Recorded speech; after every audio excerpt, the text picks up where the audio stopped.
Welcome to the American Institute of Stress's official podcast, Finding Contentment. The goal of this podcast is to highlight new information about stress and stress management techniques. While we understand that stress is a very personalized issue and different for everyone, we hope to help you find your own way to contentment. Hey, greetings, everyone. This is your host and Executive Director for the American Institute of Stress. It's Will Heckman. Welcome back. Glad that you found us at Finding Contentment. I want to remind everybody that our magazine at the time of this recording, Contentment Magazine, has just come out. So please go to stress.org and sign up for a free subscription to both our magazines, Combat Stress and Contentment. All you got to do, like I said, is go to stress.org. Speaking of stress, you today can be my personal stress reliever. You might say, how? Well, let me tell you. All you have to do is go down there and hit that like button or subscribe button, and I have a stress-free day. Thank you very much. I appreciate it. It's a cheesy way to get you to subscribe anyway. So question today is, could we live longer and better if the damage triggered by the hidden stress that affects all of us was reversed? That's a question that our guest today asked in his new book, Discovering the Nature of Longevity and Restoring the Body by Targeting Hidden Stress. Yeah, I have a great book. Make sure you go and find it. And joining us today is Doug Mulhall. Doug's career spans his work as a journalist, author, award-winning documentary filmmaker, a TV network and founder and CEO, an academic researcher, biotech company, co-founder, pioneer of digital standards for healthy products, and developer of award-winning healthy buildings.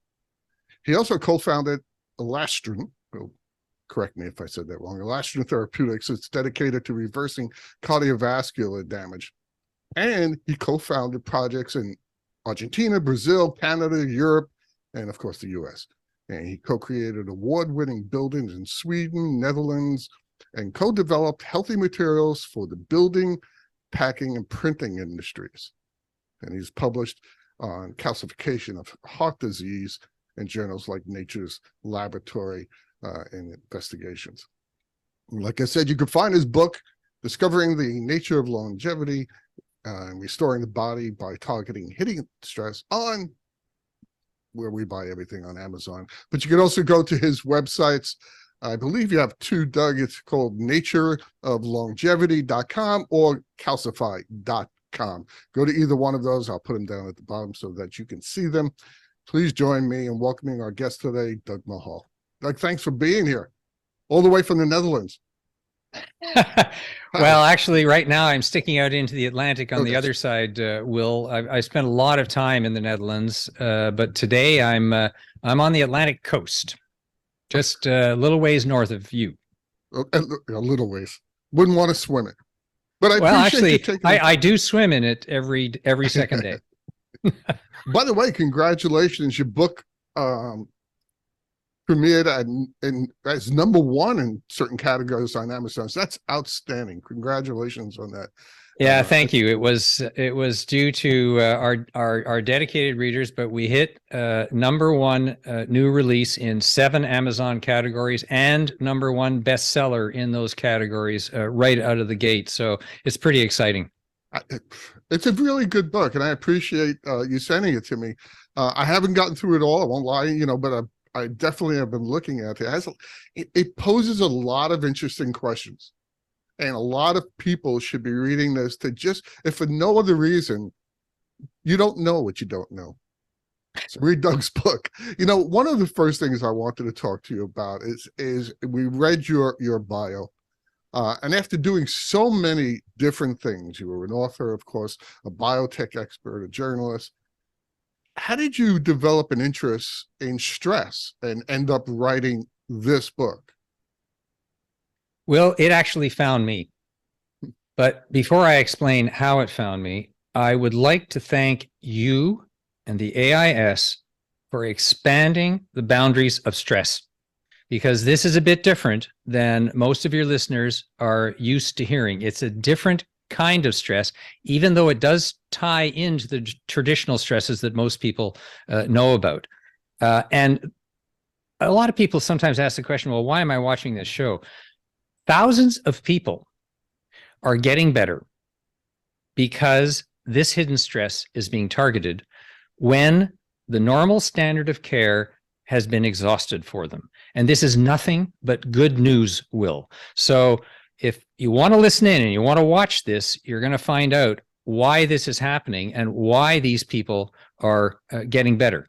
So getting back to your question, yes, it found me. The way it found me was, this all started many, many years ago when my father died of heart disease. And heart disease doesn't run in our family, it gallops. And so I realized that I was on the list, and no one could really fully explain to me what really triggered heart disease. Now, I started looking at all of the studies and everything, and looking at the usual culprits, but the actual mechanism, which was triggering the stuff right off the bat, just always mystified me. And so I actually wrote an earlier book called Our Molecular Future, which is about how nanotechnology, robotics, and artificial intelligence are converging to change everything in our world. And part of that actually came down to biotechnology and what was actually going on inside of us. So these two things converged. My interest in these molecular technologies and my drive to find out how I could prevent happening to me what happened to my father.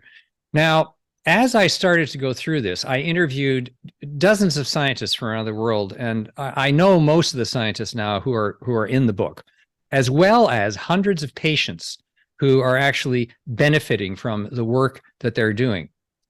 And the stress part of it actually jumped out at me. I wasn't looking for it. I wasn't looking for it at all. But I realized as I was looking at these dozens of different technologies that were having an effect, that they had a common denominator, and that was this hidden stress. Now, let's be clear about stress, and I know you've covered this in your program before. There's a lot of good stress out there. Stress makes you stronger. If you stress your muscles, they get stronger. If you overstress them, they malfunction. It's the same with your brain and your emotions. A certain amount of stress will keep you strong and keep you well maintained. So this is what I call the Jekyll and Hyde effect, but I'll come back to that later. The issue here is in the hidden stresses that are not on the what I call the list of usual suspects. And as an example, most of the types of stress that the AIS deals with, not exclusively, but are psychological and emotional and triggered by our modern day lifestyle. That is definitely part of it. But there's another side to it. And that other side in this hidden stress is chemical and infectious stress. And this is stuff that we don't notice. This is stuff that is building up at such a low level of us, starting from the day that we're born, that people don't notice it until they're in their 30s, and suddenly they start to feel, one day they get up in the morning and they're not feeling as energetic as they used to. Well, that's the buildup of all of this. And when you put them all together, the emotional and psychological stress, the hidden stress, both chemical and from infections, you end up with something that is known as total stress load. And this is a very new area of medical science. There are actually very few standard methodologies for calculating total stress load. And that's what the book looks at. The book looks at the different components of these total stress loads and what is being done about them today. Now, what do all of these things have in common? And stop me if I'm running on. No, but it's just fascinating. Well, these types of stress, whether it's the type of stress that the AIS normally deals with or these hidden stresses, all provoke one thing: oxidative stress. Now, a lot of people have heard about antioxidants. They take them for vitamins, but do people really know what oxidative stress is? Well, oxidative stress is also this Dr. Jekyll and Mr. Hyde effect. And this is very important. When I say Dr. Jekyll and Mr. Hyde, it's this 18th century novel where Dr. Jekyll was the benevolent doctor and he had a split personality. Dr. Hyde was the nasty guy who went around murdering people. Well, that's exactly what happens with a lot of these stresses. Some of them are good for us, but when they are too chronic, they turn on us and they force our body to turn against us.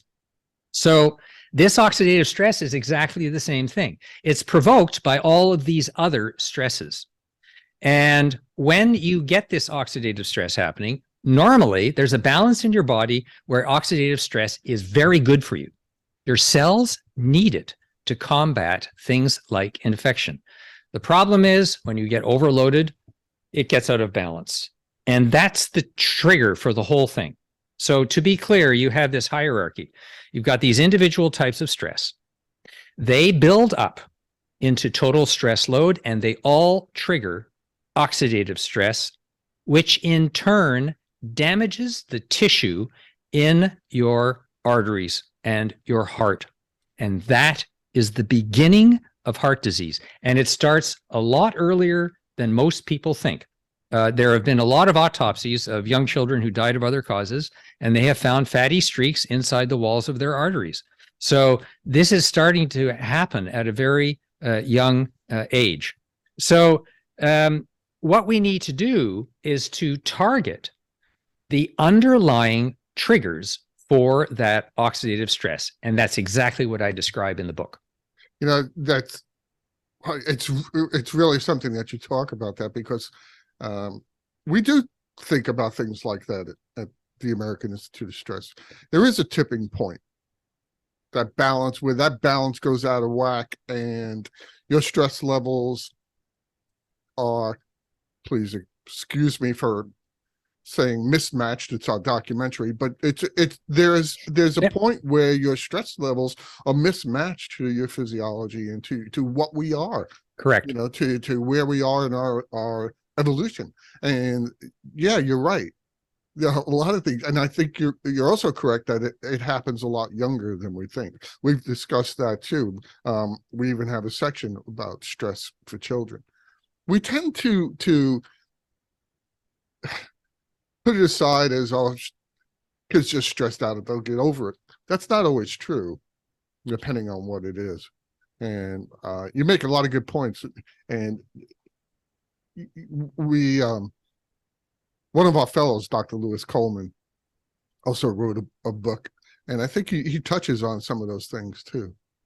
But one of the things I wanted to ask you also about all this stuff is, because it's for personal reasons. You That's the best reason. You write that we could live longer. I'm getting old, man. And better if the damage that's triggered by all that hidden stress affects us is reversed. First of all, how does that happen, and can we reverse it? Well, the two questions are, can we live better and can we live longer? Longer, both. That's right. So the better is absolutely clear from the clinical trials. Yeah. People who have been treated for these types of approaches are living better lives because the circulation in their arteries is improved. That's just all there is to it. And I'll get into the details of that in a moment. But I want to emphasize, this is supported by published clinical trials in some of the world's top medical journals. Mm-hmm. The next question is, can we live longer? There are two sides to living longer. The first side is something that cuts your life short unnecessarily. And in that department, there have been incredible successes. And I'll just touch on it briefly here. People with peripheral artery disease who are facing amputations, they were going to lose part of their feet. 25% of them die in the first year when that happens. They're getting better. They're not losing their feet. That is living longer because your life isn't being cut short unnecessarily. So that's the first part. Definitely a yes to that. The second part is pushing the envelope. Right now, we're limited to 120 years. And the question is, could we live beyond that if these underlying triggers for stress were under control. The jury's out because no one has lived that long yet. So in the three parts, better, yes. Having your life cut short and then being able to change that, yes. Living beyond the envelope, the jury's still out. So, that remains to be seen. I remember many years ago, people doing research into longevity and living longer, including Timothy Leary, for those of you old people that know who he is. And by the way, sorry for interrupting, Will. Sure. It's healthy longevity. Healthy longevity. Very good. I'm glad you made that distinction, because there is a distinction. Living longer but being ill and not enjoying your life is not the same. It is just not.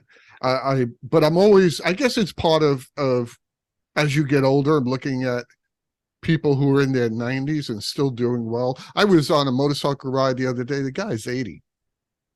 He rides just as long and as well as I do. Absolutely. And it's physically taxing and mentally taxing to ride a motorcycle. For those of you that don't know, it's not like riding a car. You know what's interesting about the what we call centenarians and supercentenarians? Their arteries still turn to stone. The main thing that they die of, the very long-lived people, is their arteries turn to stone. And this has been happening for thousands of years. Egyptian mummies and frozen bodies in the Alps that are well known. When the glaciers receded, they're starting to find these bodies of Ice Age people. They're quite young, and there are little white lines tracing along where their arteries used to be. Do you know what that is? That's calcium phosphate, otherwise known as hardening of the arteries. So these people had heart disease at a very young age. It's something that has been with us for eons, possibly since Homo sapiens ever started walking the earth. And that was one of the mysteries. So why is that? Well, the answer is actually remarkably simple, but complex in how it works. It's the two things that I focus on in the book. The first one is metals. So metals like lead, chromium, cadmium, gadolinium, which is the stuff that's found in a lot of our electronics devices. So these metals build up in us starting from the get-go. They are bioaccumulative, and your body does get rid of some of them. So it's developed a mechanism to get rid of them. And some foods also can help you get rid of them. Cilantro, for example, although don't go running out and buying cilantro. But the point is that there are some natural ways to get rid of this. But the problem is they overwhelm the body. Those natural mechanisms over time get overwhelmed. So think of, for example, a tiny little lead fire burning away next to your cells, and you can only imagine what the long-term impacts of that are. Now, how do we know this? Well, the reason that we know this, there are hundreds of scientific papers that point to low levels of heavy metals contributing to heart disease. There's no longer any doubt, about the validity of the science. But in real medicine, in practicing on people, no one really knew. There was no burning bush. What happens if you get rid of these metals, and how do you get rid of them? Well, that question was actually answered 4 years ago at Mount Sinai Medical Center in Miami, just south of you, where after a 10-year clinical trial and then a short-term clinical study with peripheral artery disease patients, one thing became absolutely clear. As the metals came out of those people when they peed it out because of the therapy, they got better. It was crystal clear. And this is a very robust result. And we're not talking about tiny levels. We're talking about 6,000% over the original baseline that was taken before the therapy started of some of these metals. And it's a soup. It's not just like two or three metals. It's a whole soup of metals. So, and now this evidence has been published in peer-reviewed publications. So here you have on one side hundreds of publications showing that this is causative. And on the other hand, finally, we have the clinical evidence that when that stuff is taken out, people get better. Oddly enough, there are still arguments that, well, that doesn't really prove it. Well, as Dr. Gervasio Lamas, who conducted this 10-year clinical trial, said, well, we took the metals out and the patient is getting better. If you can show me something else, I'd be glad to see it. So, yes, you can be cynical about the results, but it is what it is. And, if it looks like a duck and it quacks like a duck, it's probably a duck. And so one of the reasons I wrote the book is this information is out there. It's published in scientific journals. People are getting better. So why are we still cutting off 200,000 feet a year in the United States? Why are we still doing that when these studies are showing that these patients get better? Why is it that when a clinical trial taken over 10 years showed that diabetic heart patients have a 42% reduction in all causes of death when they take this therapy, why is everyone else not taking this? And here I just want to emphasize, it's not a single therapy, huh? Right. There's different therapies. I haven't talked about them yet, but I just wanted to give you a flavor for why this is so important right now and that something is actually being done about it. Hey, how much proof do you need? I mean, really, at some point, I stand back at certain things and I say, guys, they're better. What do you want? It's just, and it's how much proof do you need? Well, and that's when you get into, and this is one thing I cover in the book in quite some detail. You don't find what you're not looking for, as you said at the top of the show. And also, perception is reality, as we well know in today's environment of fake news. So you can just choose to ignore things.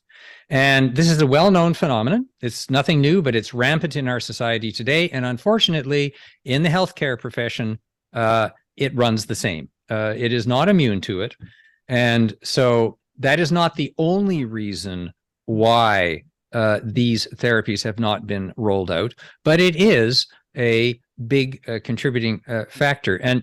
But let's get into that for a moment, if you like, Sure. on why we haven't seen this rollout. Do you want to talk about that now? Yeah, I get the feeling, and I've had this feeling, especially when it comes to stress and is that we're human and we tend to want to stay with what we know. And we stay in that comfort zone, and we don't want to go out of that comfort zone to try new treatments. Who's the guy that says, "Oh, please experiment on me"? It's not that often. So I think that has something to do with it also. Yeah, it's called the tomato effect. Okay, explain that. For hundreds of years in the colonies, and I know we're going to run out of time, so I'll be fast. Oh, the poison tomato? Yeah, the poison tomato. So people didn't eat tomatoes. They didn't grow them in the United States, even though Europeans were, like all these people came from Europe, were happily growing and eating them. And the Peruvians had been eating them for 2,000 years, but no one had heard of them at the time. But someone got the bright idea that because tomatoes are associated with the nightshade plant, that they were going to kill you. And this myth went on for 2 centuries. In the colonies, and then after the United States became a nation. Finally, an enterprising farmer merchant walked into the town square in Salem, New Jersey, and proceeded to eat a bushel of these tomatoes in front of the local press. And that busted the myth. And this was actually told in a published article in the medical journal, The Lancet.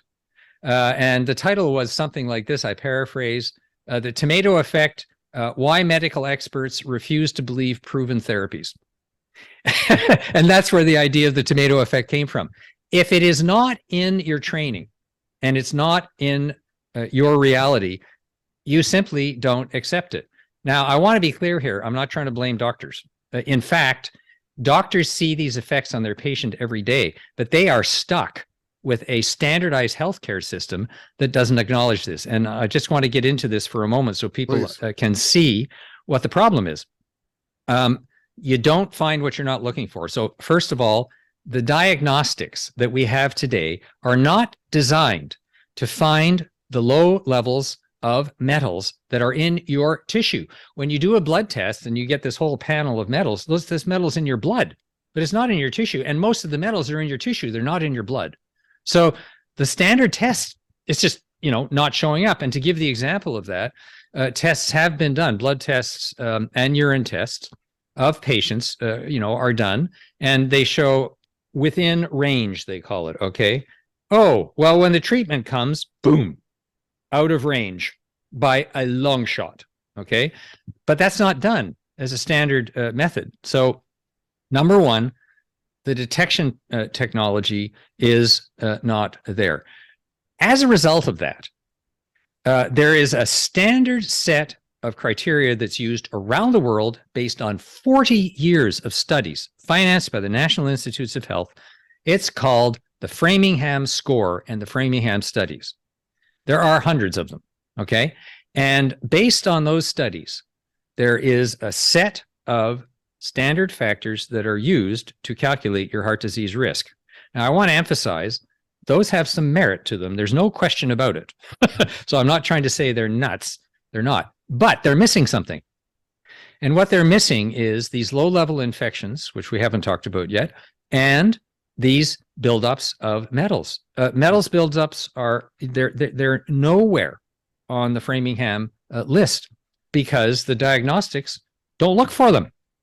So as a result of that, there are many, many people around the world who don't fit the Framingham score who have heart attacks. A friend of ours where I live a few weeks ago, he was in his 70s and he was out there and he had a heart attack. He didn't fit the profile at all.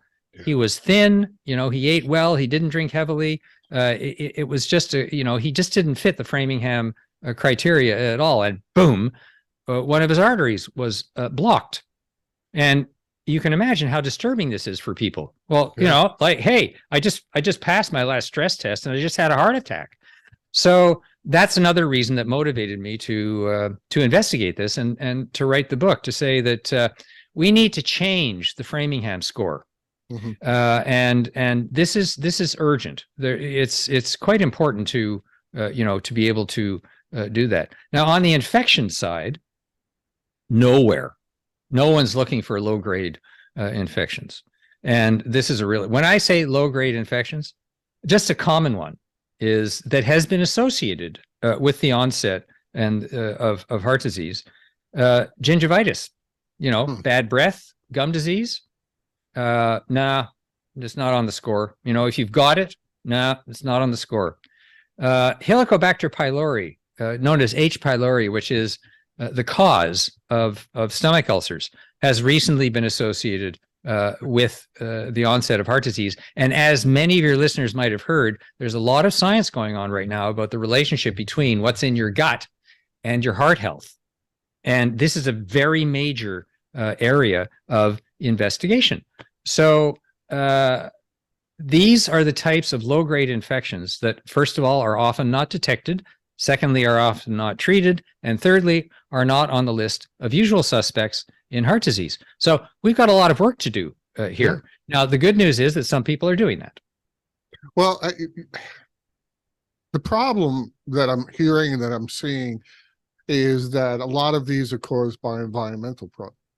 The environment we live in, not necessarily environmental, but for instance, you said some of the heavy metals we get are from our electronic devices, and I'm sure there are other places we get them from. I have no idea.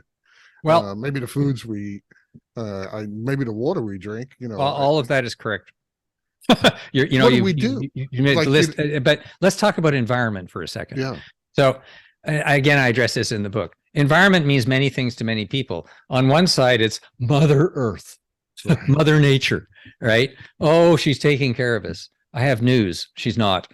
On the other side are people who think that tree huggers are a bunch of nuts and could they please go away?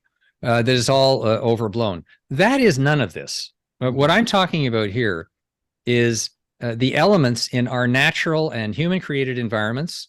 And by the way, we spend 80% of our lives indoors. Mm-hmm. So these are human-created environments. Mm-hmm. And that's where this stuff is happening. So you are quite correct.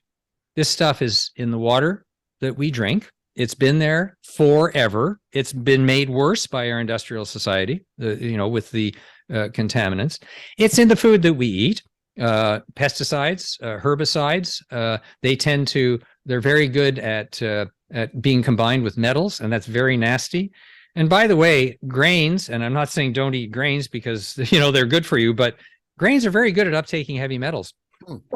It's an odd kind of contradiction, but there you go. And that's why our body has gotten used to having a certain amount of them in your body. And also I want to emphasize that trace levels of some metals are absolutely necessary for your body's survival. So it's not like metals are all bad. Right. But it's when it piles up. So yes, there you go. It's all in our environment. It's all piling up in us. But there are things that we as individuals can do, and there are a whole new group of therapies that are coming forward that can get this stuff out of us and bring this under control. And the reason I wrote the book was to get this stuff scaled up and to have people say, I'm mad as heck and I'm not going to take it anymore. I want to have access to this information. And it shouldn't be a dramatic or traumatic event that makes you do that. In my household, we went through a cancer event, and I decided, okay, we're going to change the food we eat and stuff. So I'm lucky enough to live in a place where I can grow just about anything. And so I started growing a totally organic garden, which was awesome. It just lucky you. Oh, well, yeah, but it was a lot of work. Yeah, it's a lot of work. Yeah, but as people say, it's better than being dead. Yeah, well, true. And also, yeah, I got to be honest with you. The truth is that the reason I started such a large organic garden was because it's freaking expensive to go buy it in the store. So I grew my own. I also and a lot more people can do this even in an apartment now. There's the microgreens, for example. You can grow in your own apartment. You don't need a whole huge garden. There's a lot of new technologies coming out that are allowing people, especially with the microgreens, which are just full of everything really good and are not nearly as laden with these metals because you eat them when they're very young and fresh. And so they don't have a chance to suck up as much of these metals. And so this is a really good example of things that every individual can do. That's for sure. And I hear you when you say it's a lot of work, but it is encouraging also to see that the organic foods industry is responding to that with technologies that people can even use in their own kitchen. We've got stuff in our kitchen where it's growing on the ledge. And we eat the sprouts every day. Right. It's not 100% answer, but it's to show again, there are things that people can do. However, having said that, you're still going to need these therapies to get the stuff out of us and prevent it. Also, it's not just to get it out of us, but also to prevent it. And that was my question coming up too about these therapies.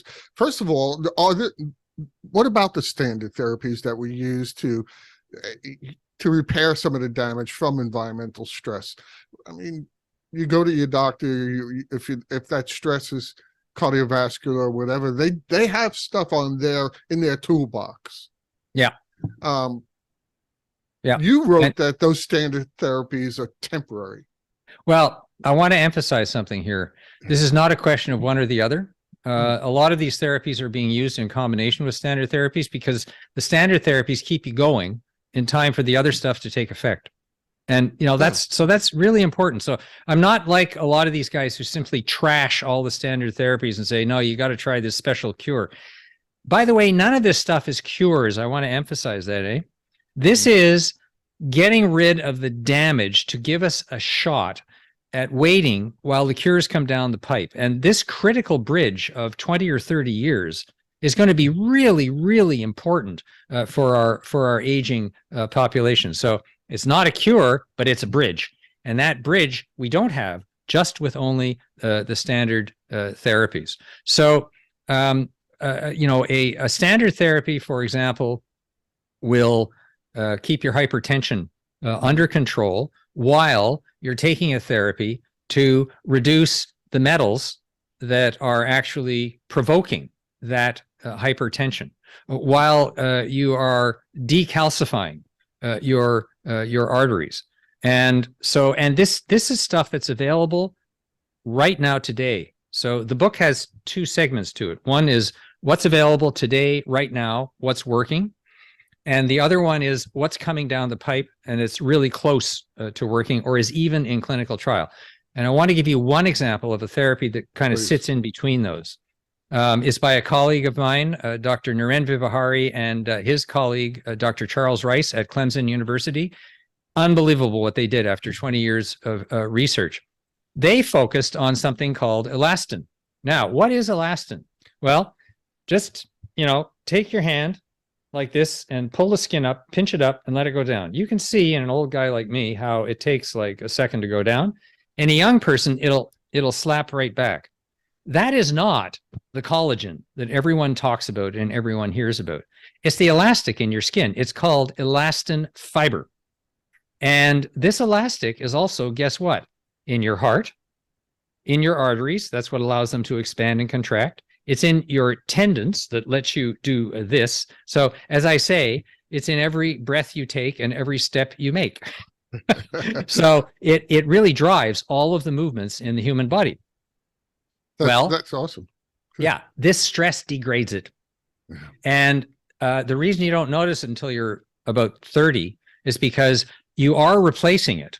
Even though it's the most long-lived protein in your body, it has to be replaced when it's damaged. So your body is replacing it.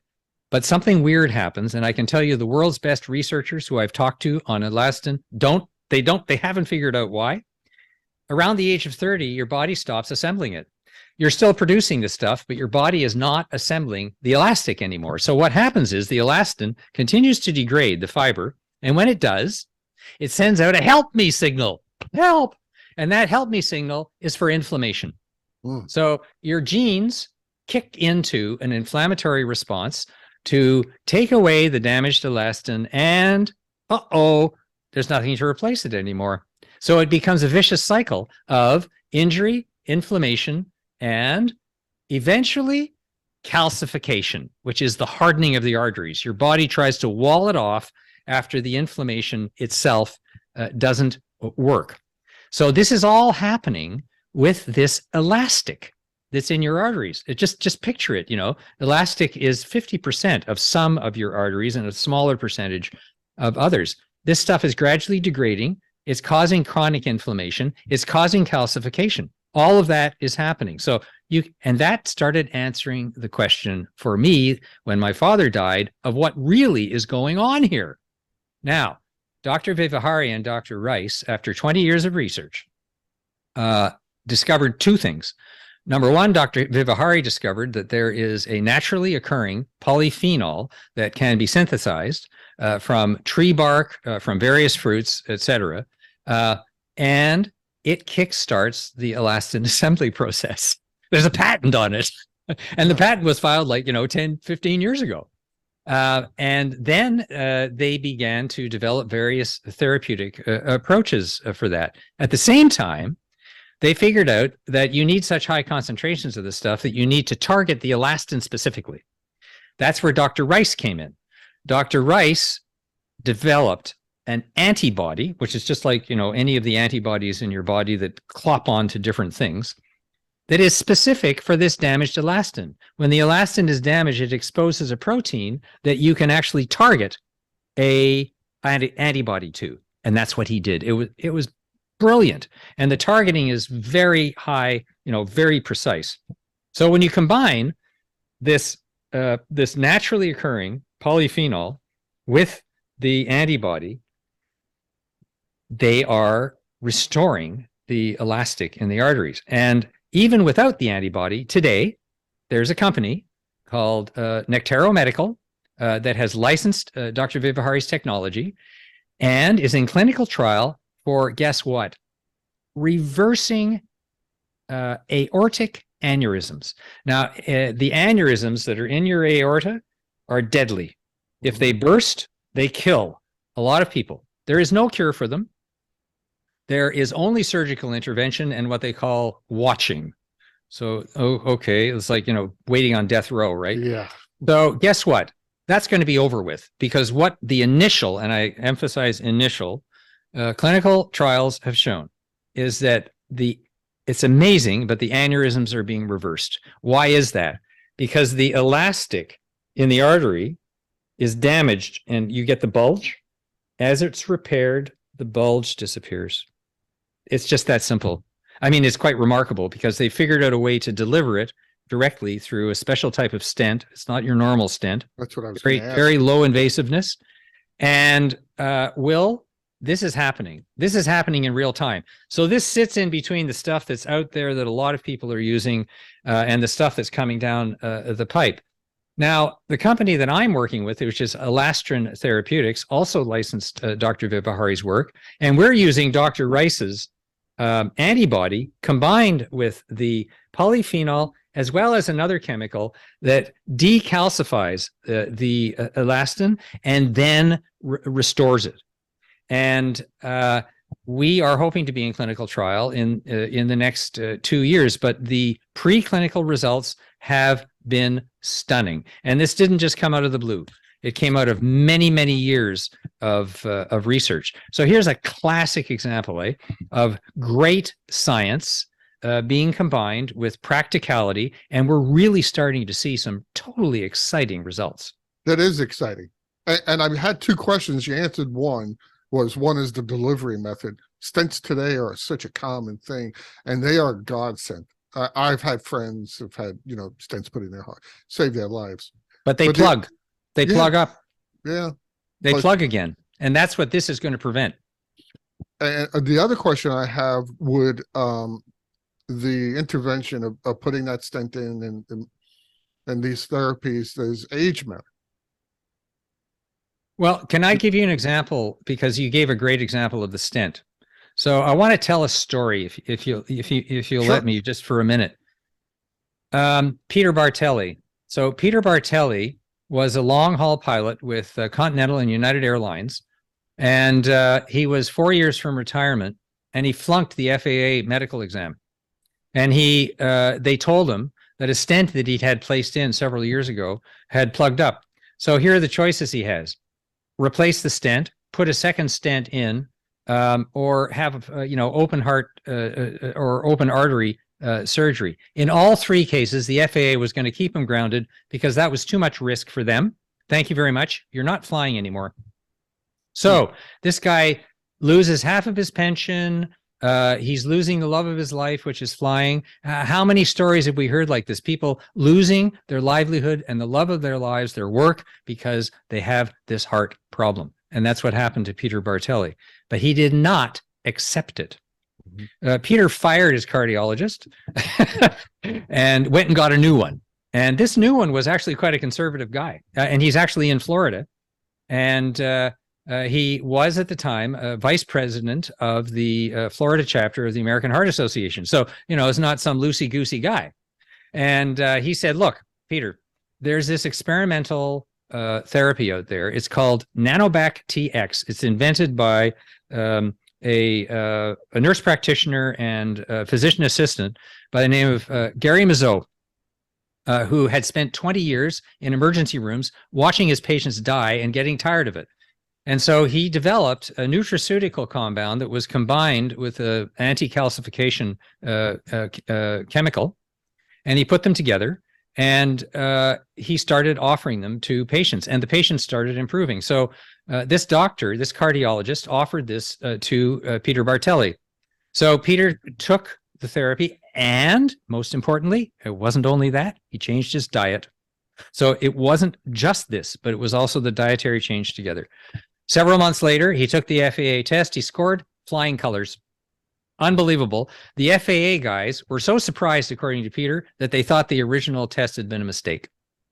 And he flew for 10 more years and retired by his own choice. And he's still driving his car around Sebring.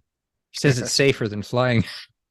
But Peter, if you don't believe it, just go on to Amazon.com to the book's website, because Peter put a customer review. He said, yeah, I read the story about this guy with the stent. He said, that was me. So there you have it, right from the horse's mouth. So here's a classic example. So here you have a non-invasive oral therapy. You take it 8 capsules once a day just before you go to bed. And just before you go to bed is the important thing, because most of these therapies are done during the day when your metabolism is quite high. At night, your body goes into repair metabolism. Your metabolism doesn't go down, it just switches over. And this takes advantage of that. So you get the repair mechanism going on. It's at a greater rate than during the day. And lo and behold, patients are improving. I want to emphasize, every patient reacts differently to this. This is called personalized medicine. None of these are perfect. Some people have different reactions to them, but people react to all kinds of pharmaceuticals. It's nothing new. So, you have to ask your doctor about it. I'm not a doctor. I'm not giving medical advice on this, to be clear. All I can tell you is that the dozens of patients that I've interviewed and the many cardiologists that I've interviewed who have used this product, and it's not the only one, swear by it. And so that's another example of, you asked me the question about how is this administered. That one's administered orally. The one done by Dr. Lamas that I referred to earlier at the Mount Sinai Medical Clinic is administered intravenously with a needle in your arm once a week for about 2 or 3 hours at a clinic or a doctor's office. And I'm going to use a word here that's a real trigger word that about half the doctors listening to this will turn off your show when they hear this. It's called chelation therapy. But you've got to be very careful when you use this word, because chelation can mean a lot of different things to a lot of different people.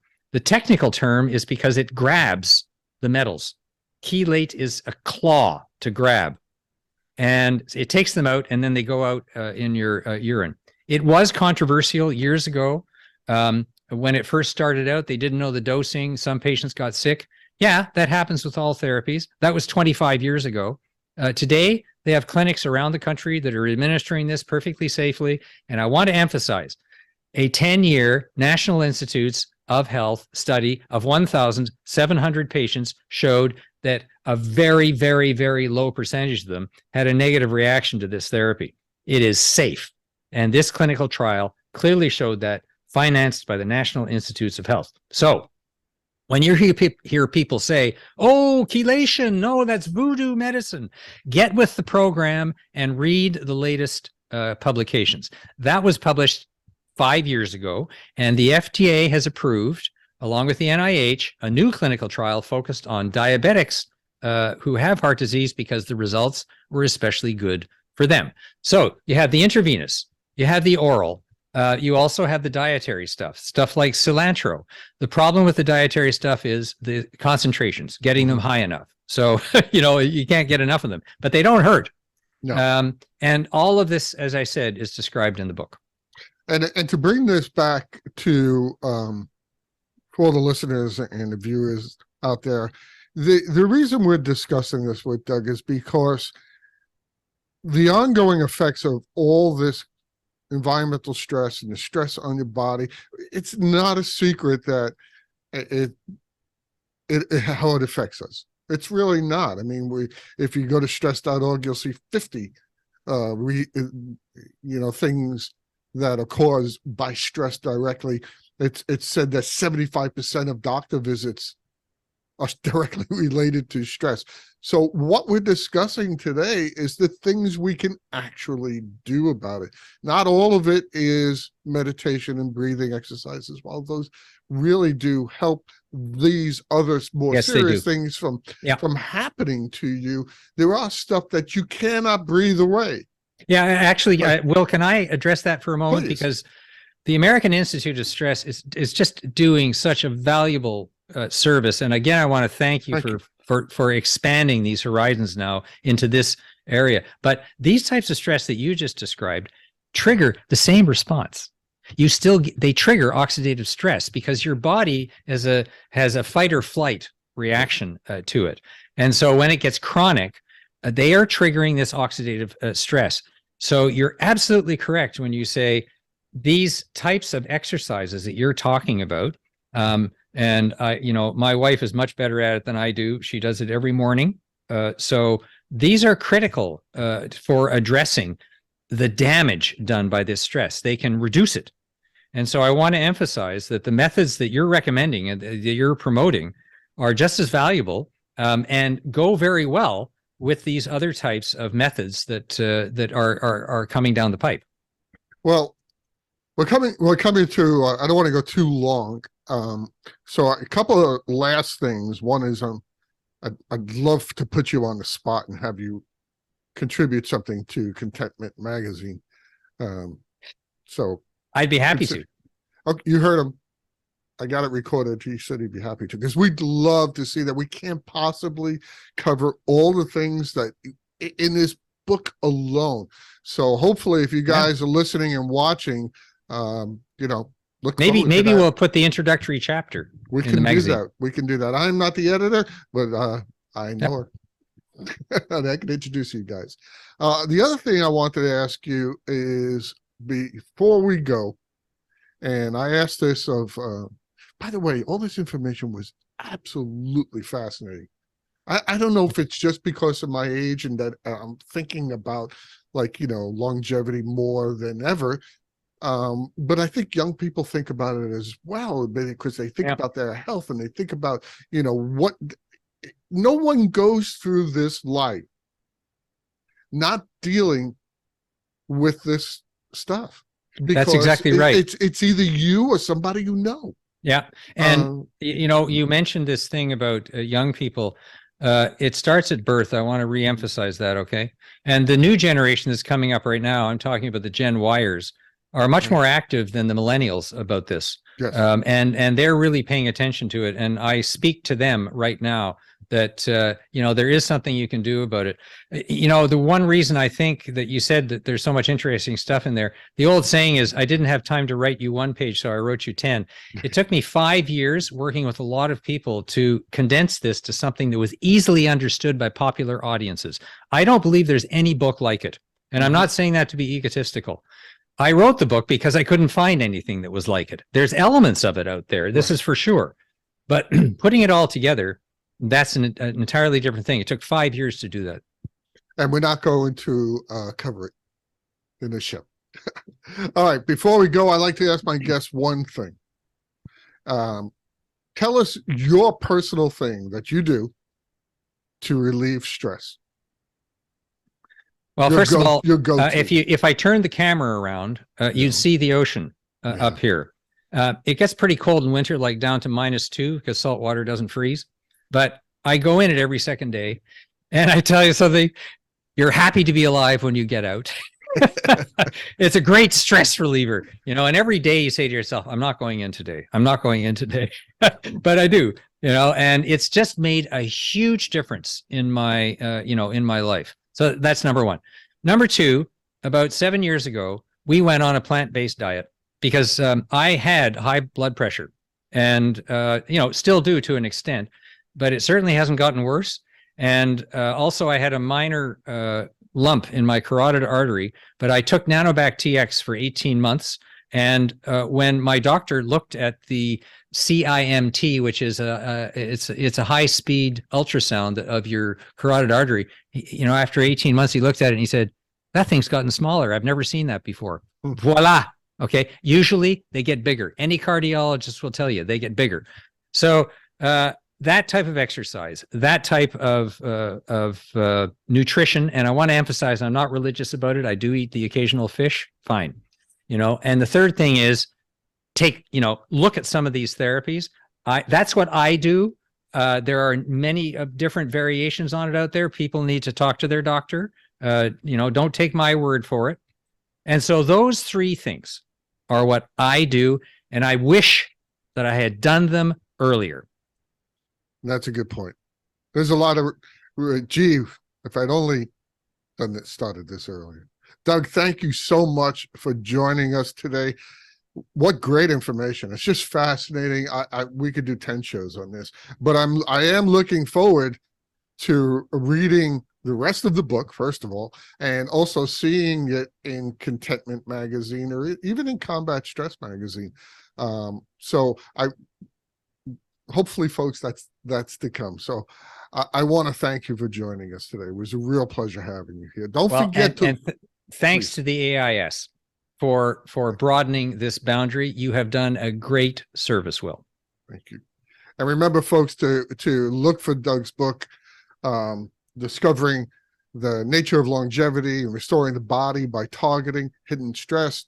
Like I said, Amazon, where I buy just about everything these days. And you can also go to Doug's websites, which I'm going to put along the bottom here. And that's going to do it for today. This has been your host, Will Heckman. I want to thank you all for joining us today. I hope the information that you heard from Doug and myself will help you find contentment. Don't forget to go to stress.org and hit that subscribe button. Good day, everyone.